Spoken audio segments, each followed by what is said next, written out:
Faly miarabantsika rehetra indray rakizy. Ary faly indrindra indray androany hanolotra tantara mahafinaritra sy mahavariana ho anao. Enoy tsara ary. Josefa namidy tapany faharoa. Genesis 7:7. Mikikika izy, mitsika izy ireo.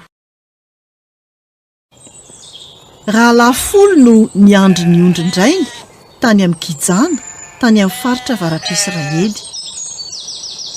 Nameno azy ireo tanteraka ny fialonana ny zandriny. Inona nataon'i Josefa ilay mpanonofy amin'izao andro izao? Toa milaza amin'Andriamanitra fa lasa olo malaza izy, ary isika kohaka eo anatreny.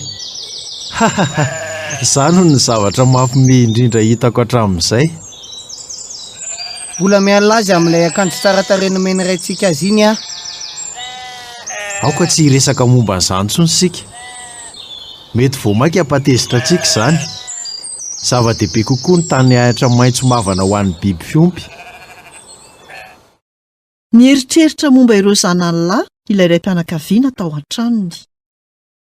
Ry Josefa, miahiahiny amin'ireo rahalahinao aho. Salama tsara ve izy ireo?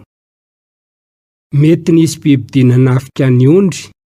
Mandeha any, jereo izy ireo mba hahazahoana antoka fa milamina tsara ny zava-drehetra.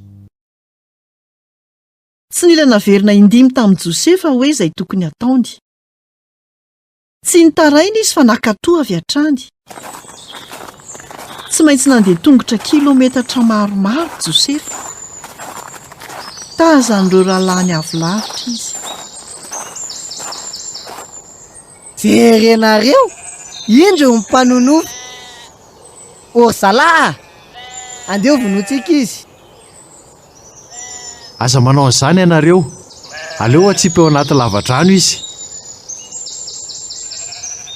Robena, ilay zokiny indrindra dia niaino ny feon'ny fieritreretany. Naniry ny hanavitra ny rahalahiny izy. Nanatony i Josefa. Tsy nahalalany amin'izay planina feno habibiana no manin'izy ireo izy. Fiadanana ho aminareo rahalahy. Manahoana nareo aty? Tsy rahanao izany. Omeo anay ny akanjonao ankehitriny. Dia asehoana ianao ny fanamban'ny lavadrano. Tsia, avelao a. Inona ny ratsy nataoko taminareo?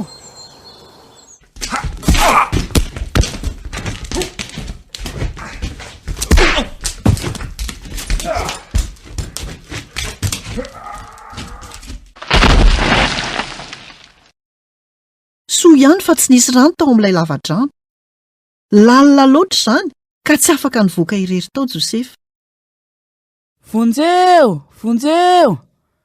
Avoenareo tato a, te hivoaka tato a. Mandre avy ianareo, vonjeo. Ireo rahalahy feno tsiky mipetraka teo amin'ny aloka sady nihinana zavatra. Tampoka teo dia nisy andiana rameva tonga. Mpivarotra mitondra entana hamidy tany Ezipta. Mananevitra andao amidy Josefa. Tsara zandro Joda, dia ho afaka momba azy isika, sady afaka ifampizarantsika ny vola. Vita ny fifanarahana, namidin'ireo rahalahy sekely volafotsy 20 i Josefa. Andevy tany amin'ny tany hafa. Notazon'izy ireo ny akanjony tsara tarehy ary nentiny niverina tany amin'ny rainy. Nofeinoan'izy ireo tamin'ny rahany biby iray. Dada, tsy akanjon'i Josefa ve ty?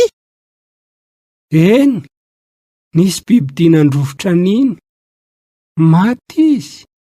Maty Josefa zanako lahy. Nosarona ny lainga ny fahotany ary nino azy ireo ny rainy. Faratsiana rano fotsiny no nivoaka tao ampon'izy ireo. Fa Andriamanitra nanovy izany ho tsara ho an'i Josefa. Tia hafantatra ny toyny aho, ianao ihany koa ve? Mbola fantatra zavatra bebe kokoa ianao amin'ny tantara manaraka. Izay indray no anjara hafatra ho antsika tamin'ity anio ity. Tahiny tompo daholo, nanolotra ny tantara zokomy.